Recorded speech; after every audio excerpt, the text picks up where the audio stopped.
Welcome back. And so we switch gears now to a conversation on the Niger Delta. Has it got its own fair share of the revenue from national development?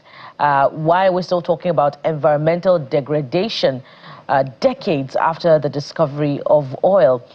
And more importantly, has a new chapter opened, particularly for Ogoni land, following the even distribution of the conferment of Clemency on the Ogoni 9 and, of course, Ogoni 4.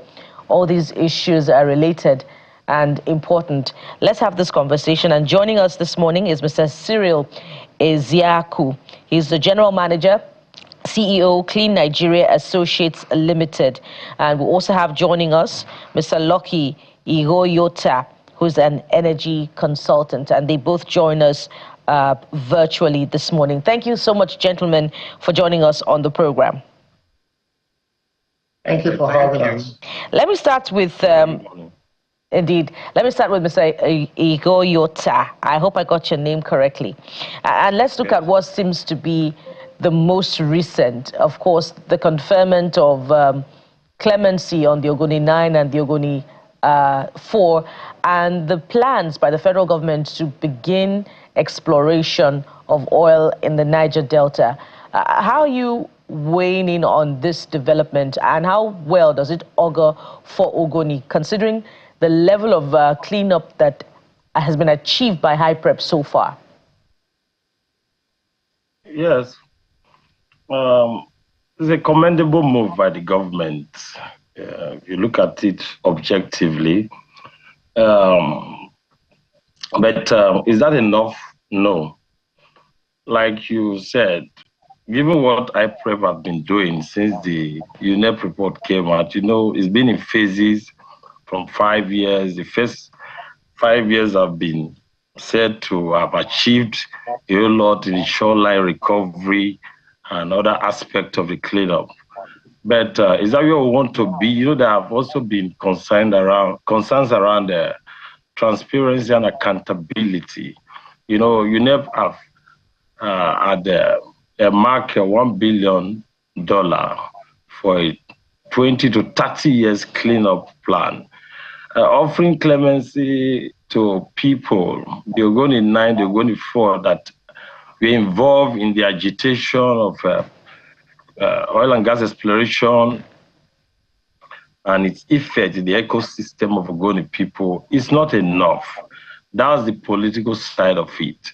Now, although it sends a signal that the government is sensitive to calls among stakeholders on how best they can manage environmental concerns in the region, in Niger Delta, and not just Ogoni.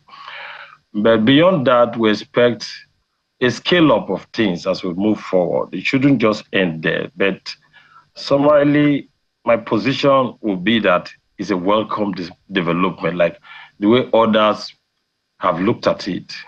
Thank you very much. Mr. Eziaku, let's find out if you're on the same page on this one. How well-intentioned is the plan for recommencement of oil exploration in Ogoni following the consideration of this level of cleanup achieved by HYPREP? Okay, first, I think we need to commend the efforts of government on what they've done so far to ensure that oil and gas exploration resumes again in Ogoni land.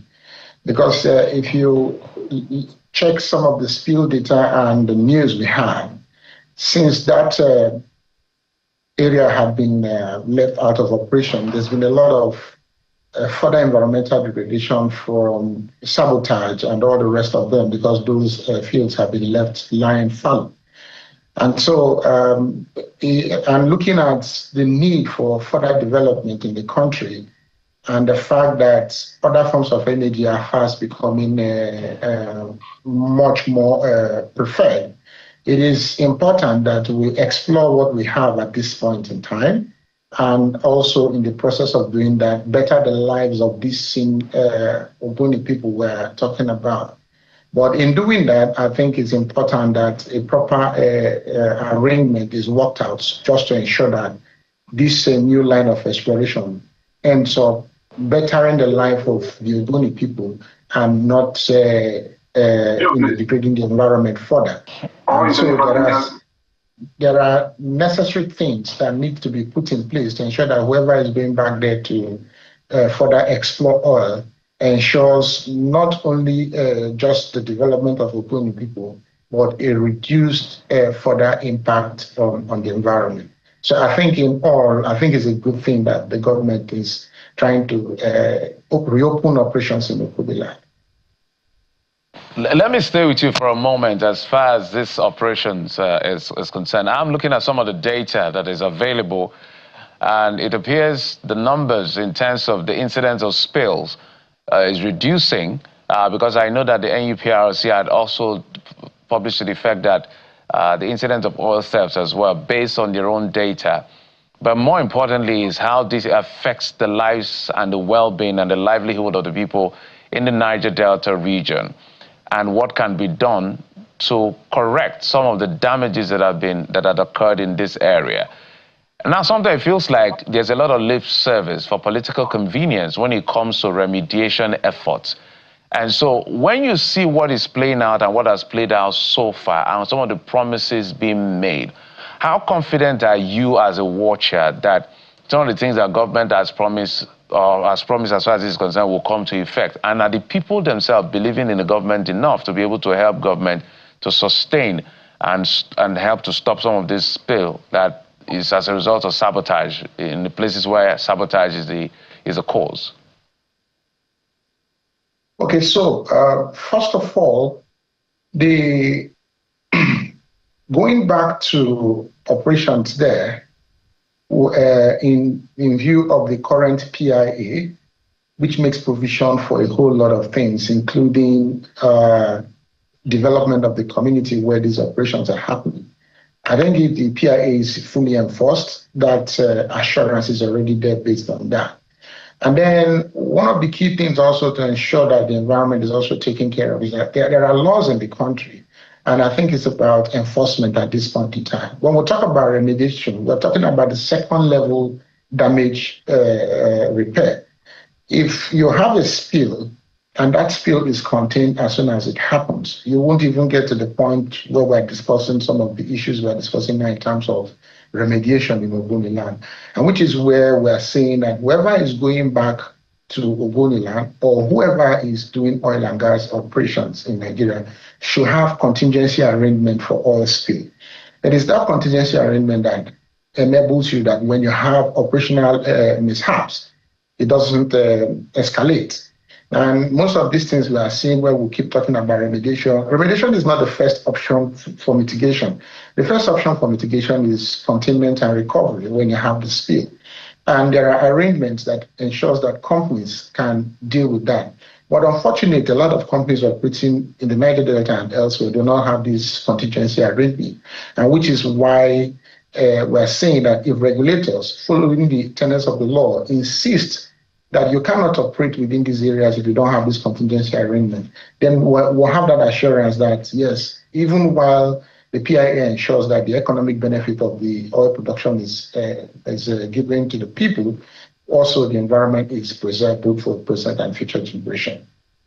And we hope that, with plans for the recommencement of oil exploration, that these companies that will begin work indeed have those contingency arrangement. And perhaps, I wonder if that's why the House of Reps is now demanding accountability of the cleanup process in Ogoni. You did raise that concern earlier on, Mr. Yogota, and I want you to speak to it, particularly why the communities seem to be pushing back on the demand for accountability by the House of Representatives on the ongoing cleanup project.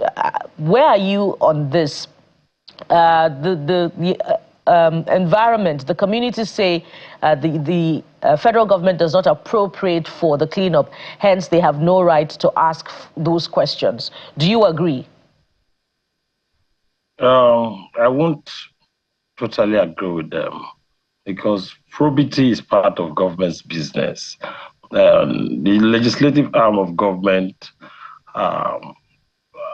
have the responsibility to carry out oversight, especially when it has to do with policies of government. The UNEP report, even though it's not a direct creation of the federal government, the federal government have the responsibility to ensure compliance and a follow through to these things. So, community stakeholders raising concerns around why would government be interfering? I don't think that is right. That shouldn't be the right approach to these things. Fine, they should be pressing for transparency and accountability in the entire process of the cleanup. But while doing that, they should also be cautious, because the Niger Delta have been largely seen as a place with so much hostility, and that has also hampered development. Because even though the oil companies operate with reckless abandonment and all those disregard for international best practices when it comes to environmental mitigation activities, we must also try not to make attempts to support our environmental cleanup hostile. When they say, like the PIA, my brother there has talked about, PIA made provisions for host community development trust. The host community development trust that we have in the PIA that is responsible to carry out projects in communities, can they also be involved in the environmental protection? Because environmental protection is everybody's business. It shouldn't just be the business of the operators, even though most of the damages are directly coming from the operations of these oil companies. I try to strike a balance that now that PI is here with us, everybody is now a stakeholder. So for me, the community should tread carefully so that we don't make mistakes. We must have to get Ogoni right, which we also cascade down to other parts of the Niger Delta. There's a whole lot to be cleaned in the Niger Delta, not just Ogoni. Escravos is also environmentally degraded. For Kados, Ogula community, where I was born and raised, is also largely degraded. There are swamps there that you can no longer have aquatic life there. So it's not just Ogoni. Ogoni is in the picture because probably the efforts of Ken Sarua and Mite and those guys that did those global push for it gained that kind of attention. There are other communities in the Niger Delta that are largely also degraded. The ecosystem is so polluted. So the cleanup is not just an Ogoni thing. It's also, by extension, calling for attention into other areas of the Niger Delta. And I'll use this opportunity to take community stakeholders to support policies that will help develop communities and not to be hostile to these things. Mr. Goeta, let me stay with you for a moment. Let me stay with you for a moment. So, without lending any form of support to maybe anyone disrupting government policy or government program to be able to restore this environment, I was born and bred in the Niger Delta, so I know firsthand what these things are. But let's talk about what the PIA has provided for, because you need to reference something to be able to have confidence in the same thing that is being promised in other areas. What do I simply mean by that? They said the PIA, the 3% is for community capital project, the 75% is to go for capital project, about 20% is to go for endowment, and 5% for administrative costs. So far, so good. Have we seen that being implemented anywhere in the Niger Delta? And how widespread is it? Let's begin with facts. Okay, thank you very much. That's a very good question. I happen to be an advisor in one of the PIA arrangements in my community. It's Saple, where an oil company operates. Now, to a very large extent, I must tell you that it has not yet been fully implemented, per se.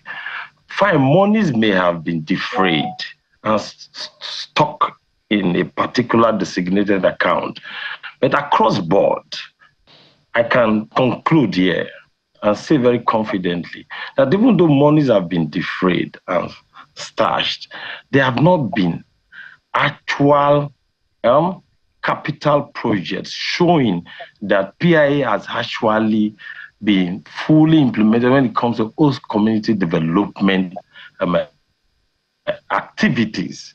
So in answering your question directly is we have a whole lot to do. Things are not yet in place. The bureaucracy in the implementation is too much. Where settlers have to be the secretary of the HCDT, and it is even the settlers that are detecting projects. Though you have the NUPROC people there that try to play a regulatory role and all, but we are still running it as if though the settlers, that is the operators, that will not be stating to the community what they should be doing. Their role there is just a nominal role in my own sense of it. You understand? Because the drafters and the intent of the drafters of that particular act, those lines, their intent is for full ownership for the communities. There are even issues now that kingdoms, because every community have kingdoms.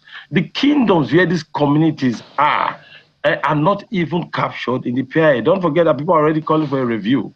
Don't forget, about a month ago, even the president, through the Ministry of Finance, is pushing for a review in Chapter 8 even for this PIA. So PIA has done a whole lot for us, but it's not actually giving the dividend as expected because of the way we are operating it with the same old bureaucracy and old methods of doing things. All right, Mr. Ezeaku, 60 seconds for you to also respond to the same question. As have the gains of the PIA trickled down to communities?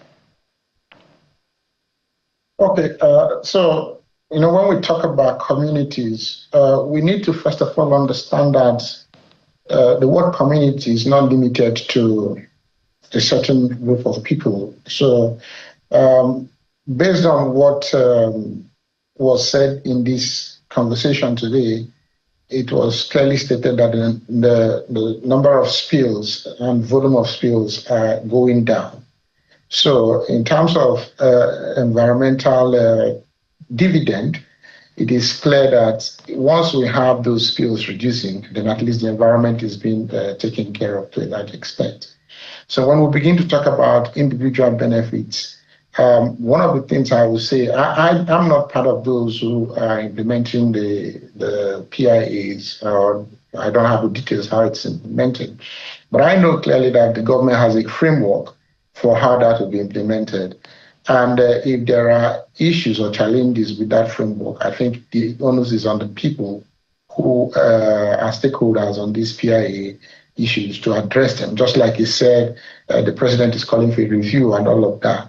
But what is most important for us as environmentalists is the fact that the number of spills in the environment are reducing, which is clear. And the reason it's reducing is because the community has some bit of benefit when the spills are reducing. Yeah. And they are complying with the fact that all those issues of sabotage and or unwarranted damage to oil and gas facilities becomes a negative for them. So for me, in principle, the PIA is doing some bit of good job. And there's no perfect document. It's work in progress. And all stakeholders will continue to work on the document to ensure that we all get the full dividends of the PIA. That would be my position on that. Indeed, it's a collective responsibility. Hopefully, the people will own the process and indeed be abreast of the document as well, such that this conversation will not be lost on them because they are the bearers of the natural resource. We must anchor the conversation at this point, and thank you so much, gentlemen, for coming on the program. We've been talking with Mr. Cyril Ezeaku, General Manager, Chief Executive Officer of Clean Nigeria Associates Limited, and we've also spoken with Mr. Lucky Igoyota, an energy consultant. Thank you so much, gentlemen, for coming on the program. Thank you.